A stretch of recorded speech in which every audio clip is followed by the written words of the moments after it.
Sri Krishna Chaitanya Mahaprabhu, who is Krishna himself, Krishna, the actual object of worship and devotion for all living beings, that Chaitanya Mahaprabhu appeared in the form of his own devotee just over 500 years ago and famously predicted Prithivite ache jato nagaradi gram sarvatra prachar hoibe moranam. In every town and village of the world, my name will be propagated. This prediction, which seemed to be some phantasmagorical notion impossible to fulfill, was fulfilled by the preaching mission of His Divine Grace Srila A.C. Bhaktivedanta Swami Prabhupada, the founder Acharya of the International Society for Krishna Consciousness, who introduced Krishna consciousness, Krishna Bhakti all over the world. Inevitably, after the passing of a highly charismatic, highly influential, spiritual leader and innovator, other groups, apart from that which he personally started, other groups will come in his wake, giving somewhat different message, or giving something which purports to give the same fruit, the same result that he gave, but relaxing the required restrictions. Nowadays, there are many, many groups throughout the world who practice in some form or another Krishna Bhakti. The word Bhakti has become known all over the world. There are many groups, most of them taking inspiration from, getting life from Srila Prabhupada and his ISKCON, International Society for Krishna Consciousness, although some are in the West because they're taken by Indians who have emigrated there. But even those groups are getting life and this inspiration from ISKCON. And objectively speaking, although these groups who practice bhakti in various ways, they sort of various ways means Shravanam, Kirtanam, Vishnu, Smaranam, hearing and chanting about focusing on Vishnu. Practically speaking, the standards that Srila Prabhupada set for ISKCON in terms of following principles, sadhana, the general standard for members of other groups are not so high as those implemented by ISKCON, and some of them they incorporate some elements by which they can be compared to what in Bengal, where Chaitanya Mahaprabhu appeared, in Bengal among the what we ourselves would call the standard orthodox followers of Chaitanya Mahaprabhu would call Upper Sampradaya. That means a group which is practicing bhakti or something similar to bhakti, but which is really not to the point which is deviated.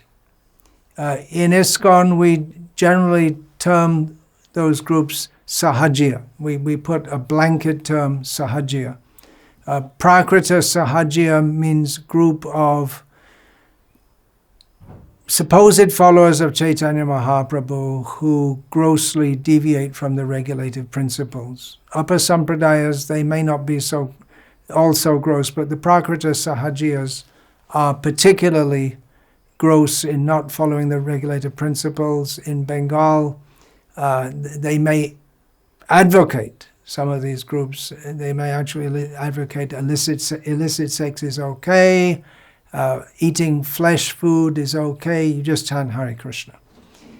Now, I had quite some experience of such groups during the 10 years or so in which I was mostly based in Bengal, mostly based in Bangladesh, the nation called Bangladesh, and traveling in the villages there. I had good or bad first-hand experience of that. So I was a bit surprised last month when I was speaking with one of my old friends, devotees, that conversation is published, Rancho Prabhu, who told me that in the part of England where he lives now, in an area in the western part of England, there are what we would call, very similar to, in many ways, to the Sahajiyas of Bengal. And in fact, their guru is, so he told me, I never heard of them before, from Bangladesh, originally now living in Vrindavan, and he comes to England every year. Probably didn't come in the pandemic. And this group, they have a taste for chanting. They'll go on chanting Hare Krishna for hours. But they have some bad habits, particularly this particular group, unlike Sahajiyas of Bengal, their particular misunderstanding and malpractice is that they like to take LSD, which is dilysergic acid, something like that, which is an intoxicant, an illegal drug, psychotropic drug, which they think is something spiritual. So this is what Rancho Prabhu told me. Now, when he told me their guru is from Bangladesh and they love to chant, they'll chant, they'll join with Rancho Prabhu, and among themselves they'll chant for hours and hours the Hare Krishna mantra. But some would come to hear him give talks, but then when he gets into philosophy and starts talking about principles, they melt away.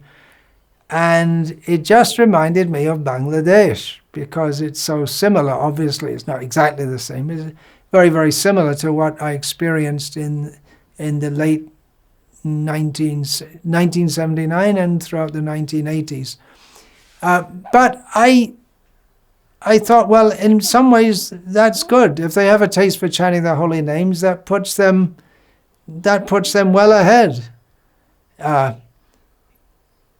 I was in Bangladesh in the 1980s, and we weren't making much progress in many ways in preaching, but things have picked up by the continual presenting of the message of Krishna consciousness as given by Chaitanya Mahaprabhu, recent acharyas, Bhaktivinoda Thakur, Bhaktistan Saraswati Thakur, our own most worshipable Srila Prabhupada. And so many people have changed their habits and understood that the real path of Chaitanya Mahaprabhu doesn't allow flesh-eating, intoxication, illicit sex, and they've become very serious, and there are literally thousands of initiated devotees there. I think it was the last time I visited Bangladesh, about 2 years ago. I was in one town, and I said when I first came here, there wasn't a single vegetarian in the whole town. There is majority Muslim population, but many Hindus also. Now I said hundreds and hundreds. I was giving a talk in Bengali. And one devotee, I said, shota shota, which means hundreds and hundreds of vegetarians. I was saying, and he corrected me, said, hazar, thousands and thousands of vegetarians. So our aim isn't to make people vegetarians, but it is a sign that, not to make vegetarians per se, but it is a sign that our preaching is taking effect.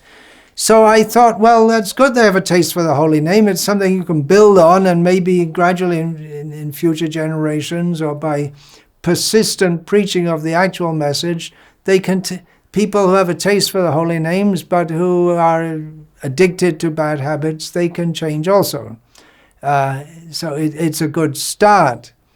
It's a lot better than nothing. It's a lot better than being an atheist. or to have no interest in Krishna consciousness whatsoever. So in one sense it's very good, in another sense it's very bad because it misrepresents the actual sampradaya of Chaitanya Mahaprabhu. So that's what I was thinking, that somehow or other they have some taste for chanting. That's something very valuable. As it happened, shortly after I made that comment, which came spontaneously to my mind, thinking of Bangladesh, the gurus from Bangladesh, I came across in Chaitanya Bhagavat commentary by Bhaktisiddhanta Saraswati Thakur, stating that, well, it's not better than nothing, it's worse than nothing. That was what he said, because it's, like I say, they misrepresent the sampradaya of Chaitanya Mahaprabhu. That's one perspective, that is worse than nothing. But in another sense, preaching in Bangladesh has been very effective among the Hindu community because they already have the culture of chanting Hare Krishna with mridangas and kartals, which is very prominent there among the Hindus there. And generally among Hindus in general, it's observable, and it's stated in Shastra that birth in India is very special. It means you already have a head start in devotional service. So although preaching among Indians has its own difficulties, its own challenges, but it is the very fact that they have that cultural background and piety does make it, in that sense, easier to bring Krishna consciousness to them. So in one sense, it's very good that they have a head start. On the other hand, they have so many misconceptions. So that's one group of Western Sahajiyas. I guess you can just say they are Sahajiyas. Their guru, so-called, is a Sahajiya, what we would definitely rate as a Sahajiya. And there are many, well, not so many, but increasingly there'll be different groups who espouse different things, some of them in the name of Srila Prabhupada, some not in the name of Srila Prabhupada. Another group that I was recently made aware of is, they call themselves, what do they call them? Bhakti Marg. One devotee sent me an email with a link telling me about some guru who, he's in his late 40s, he's from Mauritius, Indian background, who was in ISKCON at some point and then affiliated himself with they call themselves a Western branch of the Sri Sampradaya. All the Sri Sampradaya comes from Sri Ramanuja Acharya. But although they claim to be followers of Ramanuja and wear tilak, which is pretty much the same as the Vadigalai tilak, the two main branches of the Sri Vaishnava Sampradaya here in India. But at the same time, he claims some affiliation to the guru of some Paramahamsa Yogananda, some famous Mayavadi, and they established Radha Krishna temples, which is not, it's not Sri Vaishnavas, it's not in their line. And they chant on beads, just like we chant one round of japa, Hare Krishna Mahamantra, Hare Krishna, Krishna Krishna, Hare Hare, Hare Rama, Rama Rama, Hare Hare. So they do it on each bead chanting Om Namo Narayana. So it's mixing elements of Sri Vaishnavism with Neo-Mayavad. We can't even call that line of Paramahamsa Yogananda the orthodox Mayavad. And Gauriya practices. So it's a bit of a mix. It's definitely not the the exact what exactly is their philosophy? Are they Sri Vaishnavas? Are they Gauryas? Are Mayavadis? Their motto is just love. As if you can go directly to step out of material contamination and just love. Anyway, there are so many things I could say on the downside of it.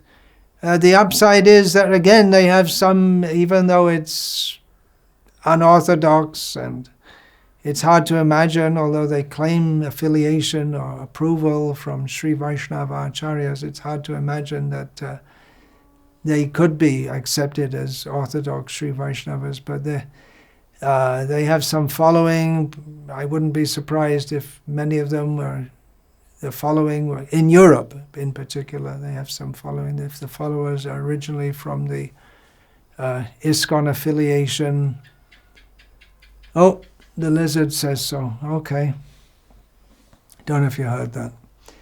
So, well, again, it's definitely much better than being atheists, gross materialists, that they have a feeling, some attraction to Narayana, Krishna. So it depends which perspective you look at it from. Is it good or it's bad? Well, it's good they're chanting Om Namo Narayana. Of course, we learn. Yep, Lizard agrees again. Okay, thank you very much. Sampradaya vihina ye mantraste nishvalamata. The sampradaya not received in an accepted sampradaya, it's not going to give the full and proper result. So there's some difficulty or problem there also. I don't know enough about them to say that we would classify them as Sahajiyas, but it's something unorthodox, but there are going to be so many unorthodox. And then you may say, well, who claims what is orthodox? Who will say what is orthodox? Well, from what we're saying, it means those who follow the strict path given by Srila Prabhupada, we will say we can say they're orthodox followers of Gauriya Vaishnavism as given by Srila Prabhupada. And then if you're going to be actually a follower of Chaitanya Mahaprabhu, there should be some certain principles. No fish eating, for instance. In Bengal, it's a tough one to get over, to convince people to stop eating fish. If they may chant Hare Krishna but eat fish, or they should be aligned with a standard branch of the Sri Vaishnava Sampradaya. I say Vargalai, Tengalai, there's also Vaikanasa. So they have a specific established approach which is based on a particular philosophical understanding, practiced for hundreds of years, Ramanuja Sampradaya, 1,000 years, and then various, we can say, branches came out somewhat later, but they have a standard practice, and it's not that just someone can make up something new. That is not accepted. So we can say they're unorthodox, but who knows in the Western world? Who cares? And people can practice whatever they feel attracted to, and somehow or other, if they're chanting Hare Krishna or Om Namo Narayana, okay, very good, but is it actually the path which is going to give them the highest benefit?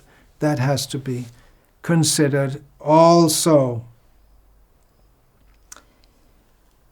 We can't expect that everyone's going to stay in ISKCON, and ISKCON has its own, failings, foibles, follies, and even if we were practicing perfectly, which is not possible in this world, that everyone will practice perfectly,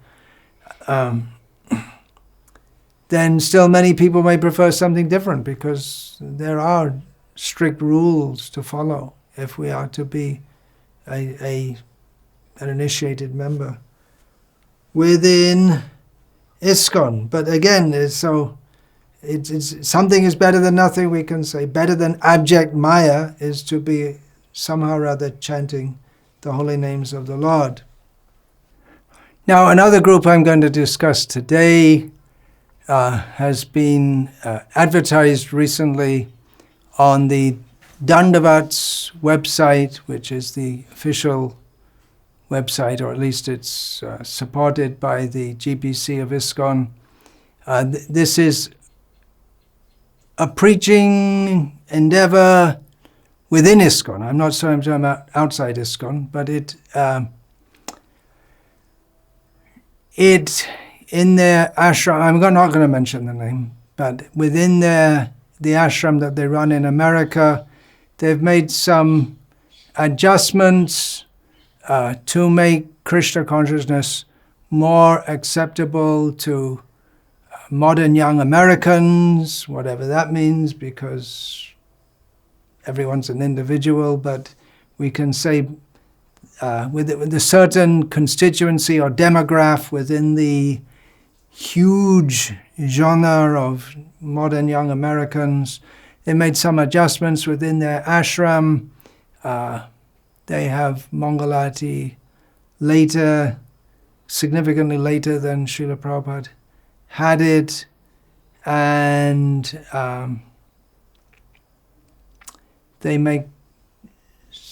there's certain things which Srila Prabhupada emphasized, social issues, which they don't emphasize. I'll get back to that a little later.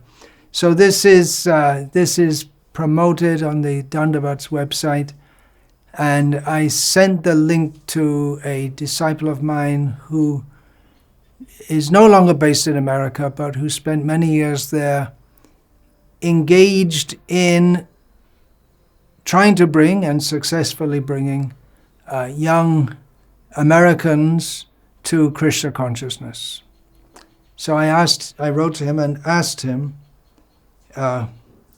what did he think of their claims, and overall they claim to have brought 300 young people to Krishna consciousness over the last 15 years, which is very likely true. So I asked him, what in your experience has been the effect of this on ISKCON in America? And he said, he's replied to me, it has had an effect on ISKCON in America, the endeavor of this one ashram in one place in America. By their activities and their approach, they managed to attract young people and deepen their interest in the theology of Krishna consciousness, what we usually call the philosophy, and our practices. They also get those who join and stay in their ashram for some time. They get to experience the life of Krishna consciousness in a relatively serious way, and they gradually commit themselves more and more to chanting the holy names, japa, following the principles, and so on. And they've had some success in bringing people in this way, which is not seen much elsewhere in America, so that's notable. Now, this devotee wrote to me that to make all this work, that ashram dispenses with, watch out, that sounds dangerous, dispenses with, or at least dampens, what probably most devotees in America would consider non-essential presentations in Srila Prabhupada's books. And he lists some of them: social organization, social dynamics, social classes. We're talking about Varnashram and in general, let me read this. Social organization, social dynamics, social classes, authority structure, and other elements that severely clash with the modern world concepts. To put that in context, Srila Prabhupada in his books and in his other teachings, verbal and written, speaks very strongly against the demoniac civilization. For instance, in his, especially one aspect he is very strong on is how women's, the concept of women's independence is something which is promoted by demons. And if you see his purport to Bhagavad Gita as it is, chapter 16, text 7, Srila Prabhupada very strongly lambasts the demons for promoting independence of women. This is not at all popular among a certain demographic, many, especially if we could say the more educated or middle class, young Americans. So this ashram has dispensed with, or at least dampens, these topics about authority structure as required within ISKCON, within society in general. And another, something shocking that he writes here, from his experience, he writes, probably most devotees in America would consider non-essential presentations in Srila Prabhupada's books.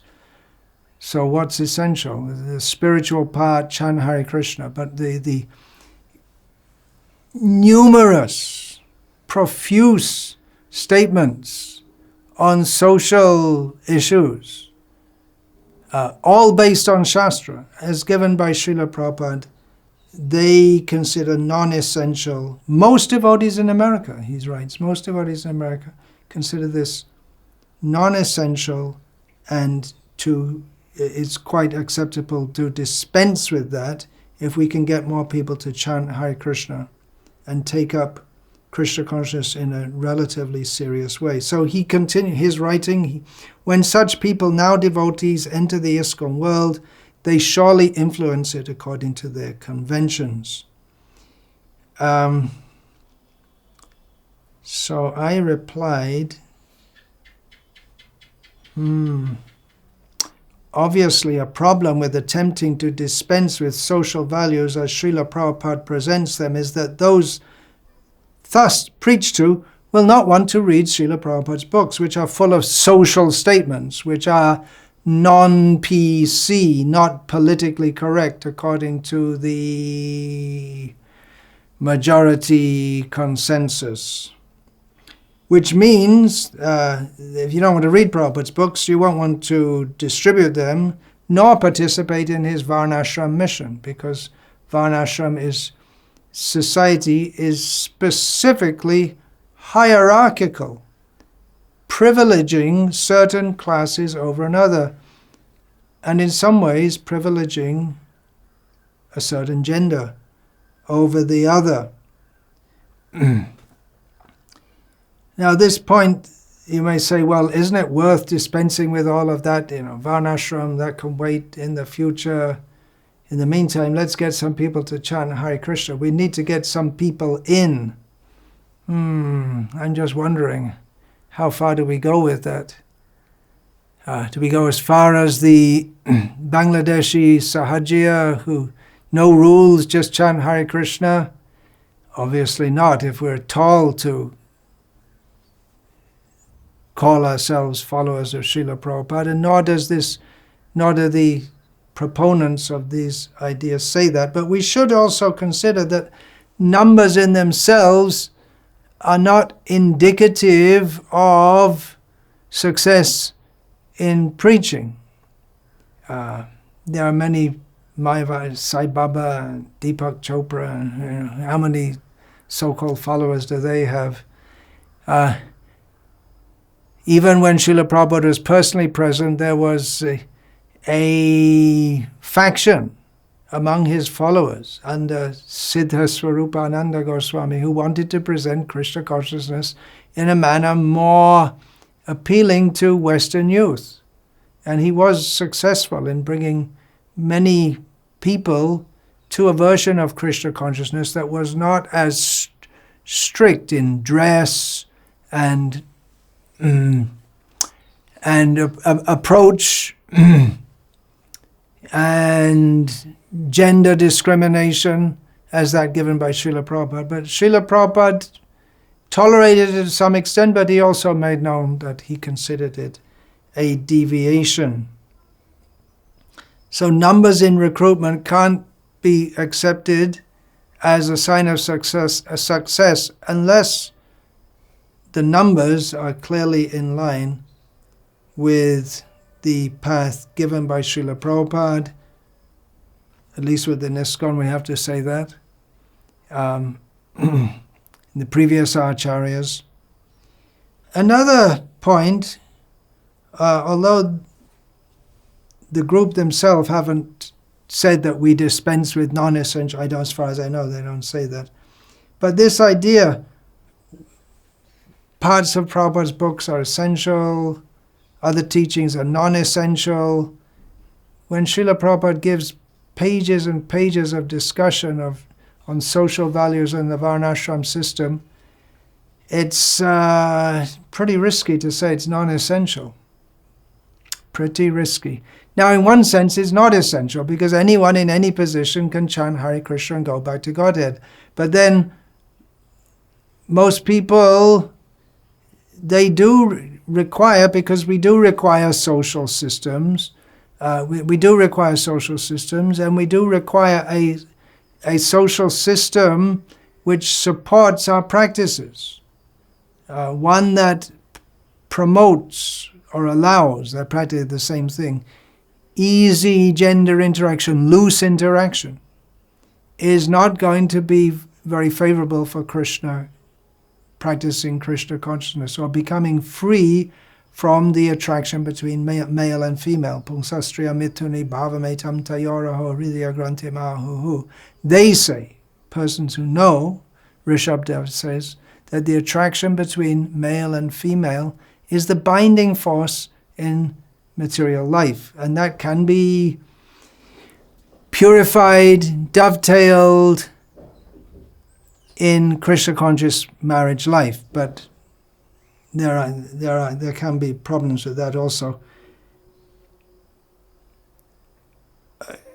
It might be better, it is better, why don't we just be straightforward and make it clear that, well, instead of saying that, well, we've got a better preaching method of following Srila Prabhupada, just say, well, there are certain things about Srila Prabhupada's teachings which we don't want to present. We don't agree with it. Make it clear. Honesty attracts honest people. If we want to twist the philosophy and the teachings to try to pretend that Srila Prabhupada, that we're following Prabhupada, when there's something significantly different to what Srila Prabhupada said, well, that's a kind of cheating, and cheating will attract cheaters. And we find in discussions going on various related points, that those who call themselves followers of Srila Prabhupada go to all kinds of word jugglery to try to negate Srila Prabhupada's statements, which they don't like. So why not just be straightforward? Otherwise, if you say, I love Srila Prabhupada, I'm his follower, but you don't follow, or you don't like some of his teachings, then how can you actually be his follower? People should know what they're actually getting into. They should be told that we are followers of Srila Prabhupada. Srila Prabhupada repeatedly made certain statements which, according to the modern way of thinking, in America, not in all the world, is considered sexist, non-politically correct, etc. Sooner or later, people are going to see what Srila Prabhupada wrote. If you have Srila Prabhupada's picture on the altar and you talk about Srila Prabhupada, and then we should encourage them to read Srila Prabhupada's books. They read what's in the books, and when they read it repeatedly, and Prabhupada, he doesn't mince his words. He's very straightforward about these things. The people, if they're actually intelligent, will they not realize that Srila Prabhupada is serious when he talks about non-essential equality, non-social equality between the two genders. Two. Notice I said that, two genders. He's serious about that, and he's serious about dividing society into Brahmanas, Kshatriyas, Vaishyas, Shudras, and what is below that. Most of world society at the present time doesn't even qualify as to the level of a Vedic Shudra. It's lower than that. We're trying to elevate people to the platform of pure Vaishnavas, or at least to the Varnashram level. That is a major part of Srila Prabhupada's teachings. It's not just a matter of bringing in numbers by kowtowing to the postmodern or post-reality ethos. It's definitely going to be easier in the West if we say that, yes, we accept men and women completely equal in all respects, but not exactly. Spiritually, yes. In opportunity to go back to Godhead, yes. But socially, there is significant difference. The humility to accept that, well, Srila Prabhupada, he knew what he was talking about. We are not the ones who can come and reinterpret a major part of his teachings, even if it does initially repulse many people who would otherwise be interested in Krishna consciousness. You see in the west of England, so many people are chanting Hare Krishna, but they take LSD. And when we try to speak the real philosophy, they're repulsed, they go away. Does that mean we say, it's okay, you take LSD, you chant Hare Krishna? Well, in one sense, it is okay, but somehow or other, you chant Hare Krishna. But that is not what Chaitanya Mahaprabhu meant when he said, my name will be propagated all over the world. He wasn't desiring to make so many cults which deviate from the proper standard of human behavior as given in the Shastra. Srila Prabhupada was able to be successful in preaching Krishna consciousness because, well, there may be many reasons stated, but he wanted to give the real thing. He did make adjustments for the Western world. He made it clear that these adjustments, he's made various adjustments, but he does want to institute the Varnashram system for the sake of establishing Krishna consciousness strongly in the world. Varnashram dharma, drit, to hold, that which sustains. It's very difficult to sustain a proper standard of Krishna consciousness without having basic normative dharma within society. We're not attached to Varnashram in and of itself, but at the same time, Srila Prabhupada, following the previous acharyas, very much wanted to institute it. And if we don't do that, then how can we be actual followers of Srila Prabhupada? It might seem to be very successful, just like Sahajiya Vaishnavism spread very widely over Bengal, and the true line became obscured. So who was successful? Bhaktivinoda Thakur, Bhaktistan Saraswati Thakur, who stood against this and had much less followers, or those who had many followers, but who did not follow the standards and the teachings, including the social teachings of Guru, Sadhu and Shastra. Let us always remember, Shruti, Smriti, Purana, Adi, Pancharatra, Vidhin Vina, Aikantaki, Hare Bhakti, Utpatayaiva Kalpate. So-called devotional service to Krishna that ignores or flouts the authorized Vedic literatures like the Shruti, Smriti, Puranas, Pancharatra, Narada Pancharatra, Srila Prabhupada specifically mentions, is simply an unnecessary disturbance in society. An unnecessary disturbance in society. Why? People are chanting Hare Krishna. Again, that isn't, they may be taking LSD, but isn't that better than eating beef, Yeah, it is, probably. I'm not Yamaraj. But at the same time, it's considered an unnecessary disturbance. An example is given that someone comes to learn how to play piano. He's already had some piano lessons, and now he's going to a master piano teacher. Piano teacher finds out that his student has already learned something, and he immediately doubles the price for his tuition. So why? I already know something. I'm already ahead. I'm not a complete rookie. So why are you giving an extra price? You should give less price. I said, no, because if you learn in the wrong way, it's more difficult to teach you in the right way. So that consideration is there also.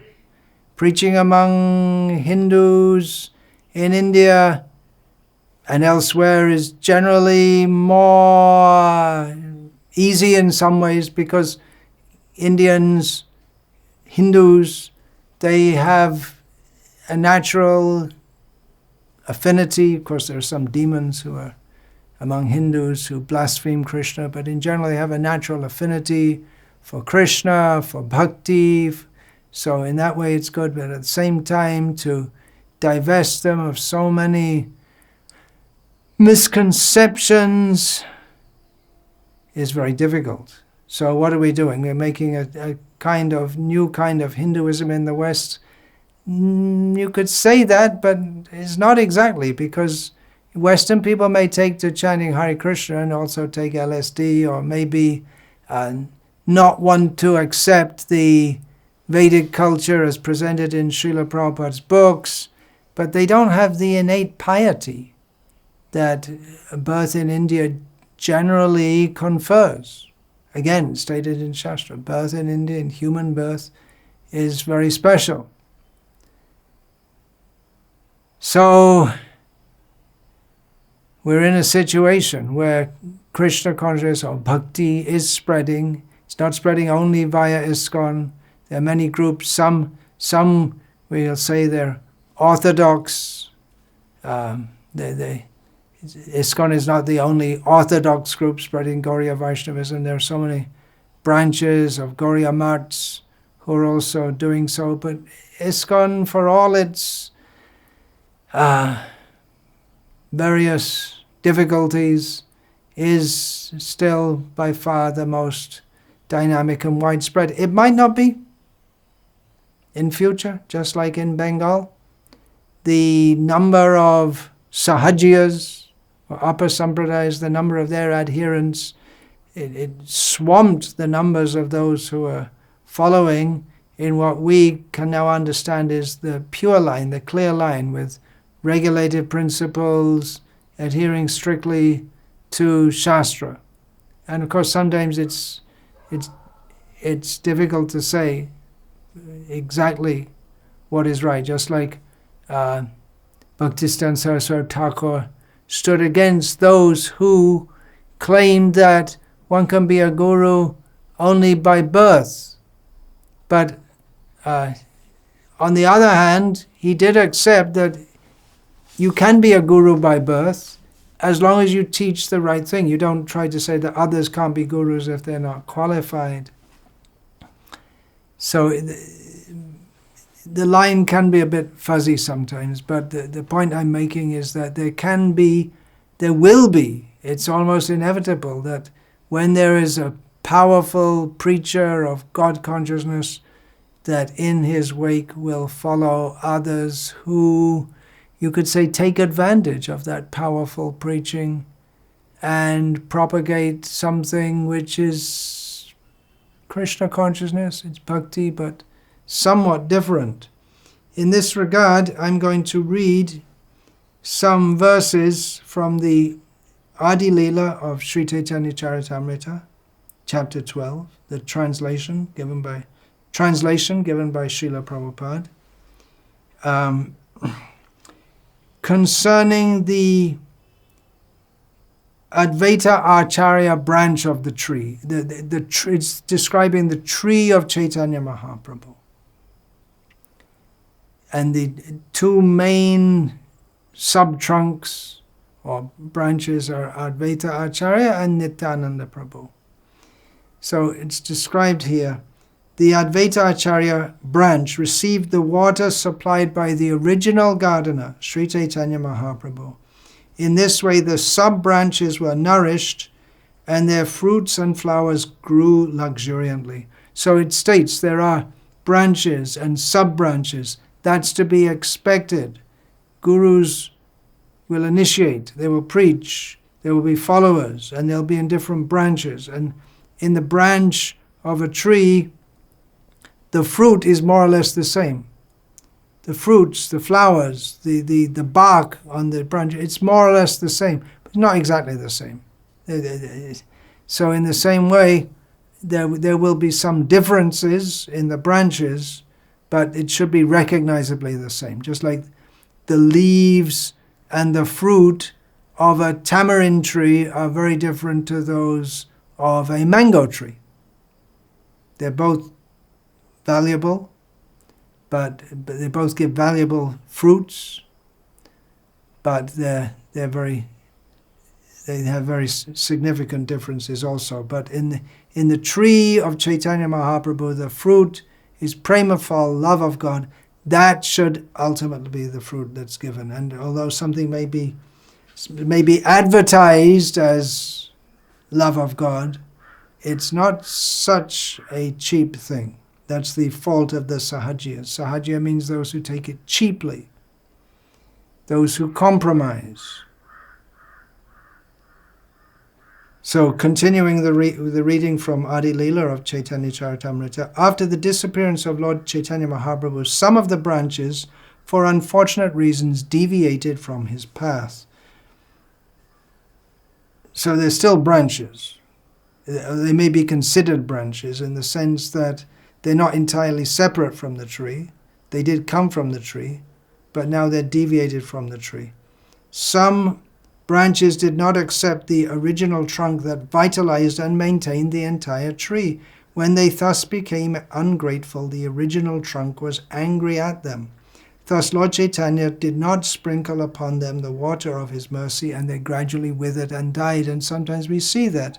A tree, somehow, maybe a monkey jumps on a thin branch and the branch it breaks, so it's still attached to the tree, but it's still slightly attached to the tree, but its direction is not its normal natural direction, and it's cut off in the sense that the water coming from the main trunk can no longer enter the branch, and gradually it withers and dies.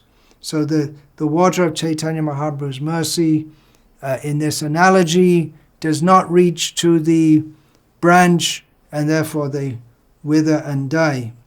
By the mercy of Advaita Acharya, the devotees who strictly followed the path of Chaitanya Mahaprabhu attained the shelter of Lord Chaitanya's lotus feet without difficulty. It should be concluded, therefore, that the path of Achyutananda, that's one who followed properly, is the essence of spiritual life. Those who did not follow this path simply scattered. Srila Prabhupada gives a purport to this. He's quoting from Srila Bhaktivinoda Thakur. Lord Chaitanya Mahaprabhu, as a gardener, poured water on the root of the Bhakti tree and thus nourished all its trunks and branches, but nevertheless, under the spell of Maya, some of the branches, not accepting the gardener who poured water on them, considered the trunk the only cause of the great Bhakti Kalpataru. The language is a bit shrouded in historical dispute, how some supposed followers of Advaita Acharya, they did not want to recognize that Advaita Acharya himself takes sustenance from Chaitanya Mahaprabhu, and they want to say that he's individually great in himself. So here are some relevant points that one of my godbrothers has sent me in analyzing this important passage, because history repeats itself, that branches, if connected, are nourished and vitalized. Now let's apply this analogy to Srila Prabhupada and his teachings. If we're actually connected, then it should be seen that we're nourished and vitalized. Fruits and flowers luxuriantly grow.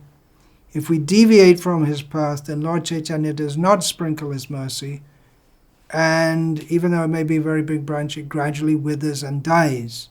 Now we may apply that, if we would, to the whole ISKCON movement in general. Are we luxuriantly developing? Do we have the signs of being connected to Srila Prabhupada by being nourished and vitalized? We as sub-branches or followers, by staying connected to the branch, who is Srila Prabhupada, we get the mercy of the trunk, Lord Chaitanya. Connected means strictly following the teachings of Srila Prabhupada, both in philosophy and in practice. That means we can't just cut out a major part of the philosophy or de-emphasize something that Srila Prabhupada himself has emphasized. The result of strictly following Srila Prabhupada will be just like the followers of Achyutananda can attain the shelter of Lord Chaitanya's lotus feet without difficulty. If we strictly follow Srila Prabhupada, then we attain the shelter of Lord Chaitanya's lotus feet without difficulty. Why should anyone deviate? What is the seed reason? Using the word seed, apropos to this analogy. They thus became ungrateful. Kritagna, the word is used. Bengali word which can also mean not just ungrateful, but actually adverse to or opposed to. Now, what is this ungrateful? Some branches did not accept the original trunk that vitalized and maintained the entire tree, and they thus became ungrateful. So if we don't accept, if we don't follow, not just verbally saying, just like someone may say, yes, we are followers of Chaitanya Mahaprabhu, we chant Hare Krishna, we're followers of Chaitanya Mahaprabhu, but we don't follow his teachings, we don't follow the principles, then they're not really followers of Chaitanya Mahaprabhu. If we don't accept, so in the same way, if we don't follow the teachings of Srila Prabhupada, we may say, yes, we give all respect to Prabhupada, but then, are you really? Do you follow no meat eating, no illicit sex, no gambling, no intoxication? Do you accept the teachings that Srila Prabhupada gave in his books, which are clearly derived, basically his books are Shastras, translations and commentaries on Shastras, giving in his explanations abundant quotes from Shastras and from the previous Acharyas. So this is a few points, no doubt, a few points about Western Sahajiyism or upper Sampradayas, or maybe upper Sampradaya in the making, no doubt. In the comments section that comes on whatever it is, Facebook or YouTube or both, there'll be Ritvik is the solution, such and such is the solution, poison theory is the solution. Everyone's got their own solution, but the real thing is, let us try to ascertain, understand clearly what Srila Prabhupada gave to us, accepting him as manifestly, obviously, the manifestation of Chaitanya Mahaprabhu's mercy for spreading that mercy all over the world. Let us take what he said very seriously and follow it. Then we'll be safe. We may not get so many followers as other groups. We may not be popular by saying things that people don't like to hear, but we will be safely situated, and the foundation will be strong. And from there, we can build a house in which the whole world can live, if they agree to accept the teachings that Srila Prabhupada gave. So this is by no means an exhaustive discussion of various issues raised, but it's food for thought. Don't accept everything which might seem to be Krishna consciousness or what Srila Prabhupada wanted as actually being so. We should study Srila Prabhupada's teachings, understand, take them into our hearts, hridayangam, and live according to them. And then by His mercy, yasya deve parabhakti yata deve tata guru tasyaite katita hyarta prakashante mahamana. Those who have firm faith in Guru to the extent that they have faith in Krishna, or to them all the purports of the Vedic knowledge will be revealed. We may say, well, we're making so many followers for Srila Prabhupada, this is what Prabhupada wanted, but Srila Prabhupada didn't want cheap followers.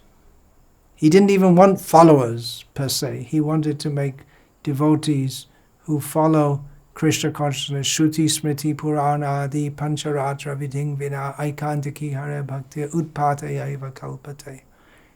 Strictly in line with Shastra and tradition. These kind of discussions will go on forever, no doubt, but there are, it's not that it's all the same. There are bona fide sampradaya and upper sampradaya. So we should know what is the difference. Parampara jano bhalo mate. Srila Bhaktisiddhanta Saraswati Thakur told us we should understand very well what is parampara, which means we should also understand what is not parampara. So this talk is offering a few thoughts in that line. In conclusion, anything that we do in relationship to Krishna is one way or the other, it's got to be auspicious. But if we want the real thing, real Krishna consciousness, we should understand that the great messenger of the Supreme Personality of Godhead for bringing Krishna consciousness to the Western world, clearly deputed by Krishna himself to do so, is His Divine Grace, Srila Prabhupada. And if we really want Krishna, then we cannot do so by avoiding, sidestepping, or downplaying His Divine Grace, Srila Prabhupada. If we want to understand Krishna as He is, especially for devotees who are not coming in a real traditional sampradaya, and even for those in the modern age, for most, the best way to understand the science of Krishna, Bhagavat Tattva Vijnanam, and how to practice it, is to read Srila Prabhupada's books and to find the association where we will get the guidance to practice Krishna consciousness in the authorized manner that is described in those books. Srila Prabhupada founded the International Society for Krishna Consciousness specifically for that purpose. Sahajiya means one who takes things cheaply, who thinks that everything is very easy. Don't think that we can get this highest gift of Krishna consciousness, pure love of Krishna, very cheaply. Krishna is merciful, but He's not cheap. Be careful of something which might look good and appeal to us,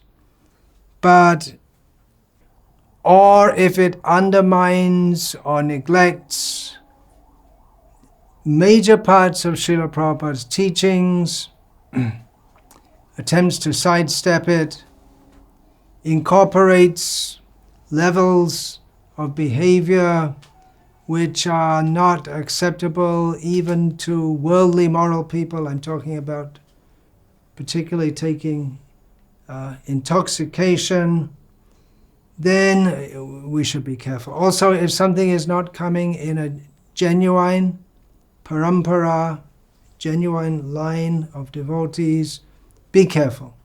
Be careful. Find out the right thing. Pray to Krishna if you really want Him, if you want to get Krishna. Some level of bhakti, will always help, but we should know that breaking the regulative principles, no meat eating, no gambling, no intoxication, no illicit sex, is always inauspicious, even if we chant Hare Krishna. It's like trying to light a fire by pouring petrol, gasoline on with one hand and water on the other. It's not going to work. And that refers to all the process of Krishna consciousness also. We may not break the principles, but Tivrena Bhakti Yogenya Jeta Purusham Param. We should practice Krishna consciousness very intensely if we're to develop intense love of Krishna, which is the actual goal of life. Hare Krishna.